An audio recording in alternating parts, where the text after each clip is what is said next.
মুরব্বী মুরব্বী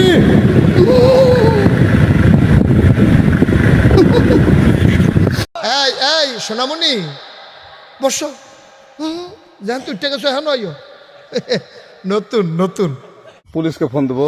প্লিজ আমাকে ক্ষমা করে দাও, প্লিজ প্লিজ আমাকে ক্ষমা করে দাও, প্লিজ কে আম পড়েছে? ওই যে ফারুককে ধরে নিয়ে আসেন, ও জিরাচ্ছে, আমি জিরাই নাই, প্লিজ। মাসুদ, তুমি এখানে এসে আবার কি পুরনো খেলা শুরু করছো? তুমি কি কোনোদিনও ভালো হবে না? ভালো হন না তুমি কোনোদিনও ভালো হবে না। পালাবো না। কোথায় পালাবো? পালাবো না, প্রয়োজনে ফখরুল সাহেবের বাসায় গিয়ে উঠবো। কি জায়গা দেবেন? ডোন্ট প্লিজ এই ধরনের রাবিশ কথা বলবেন না আমার সাথে রাবিশ কথা বলবেন না। আমিও দেখেছি উত্তেজিত হবে। আপনি আপনি আমাকে উত্তেজিত করছেন। হাউন আঙ্কেল মানে আমি যখনই বলেছিলাম যে মানে আমি দেখিয়েছিলাম অ্যাকচুয়ালি জিনিসটা কি, তখন হাউন আঙ্কেল তার মানে কি মুক্তিযোদ্ধার সন্তান নাতিপুতিরা কেউ মেধাবী না, যত রাজাকারের বাচ্চারা নাতিপুতি হলো মেধাবী, তাই না? শেখ হাসিনা পালিয়ে গেছে, শেখ হাসিনা নাই, শেখ হাসিনা চলে গেছে, শেখ হাসিনা পালায় না। আপনজন হারাবার বেদনা যে কত কষ্টের তা আমার থেকে আর কে বেশি জানে।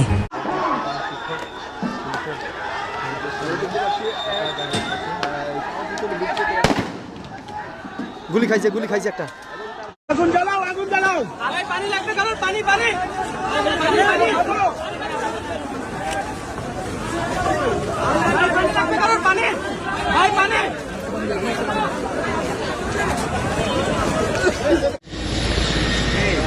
বিভিন্ন গণমাধ্যম ও সামাজিক যোগাযোগ মাধ্যমে ছড়িয়ে পড়া একটি ভিডিওতে দেখা যাচ্ছে সামরিক হেলিকপ্টার থেকে নেমে কালো রঙের গাড়িতে উঠছেন শেখ হাসিনা ও শেখ রেহানা।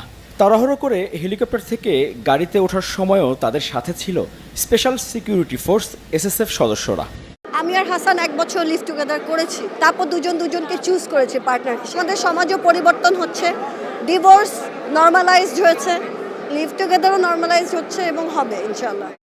প্রথম দেখাতে আমি প্রেমে পড়েছি তোমার, চোখে আন্দাজে কি ঘুম আসে না আমার রাতে বেলা, শুয়ে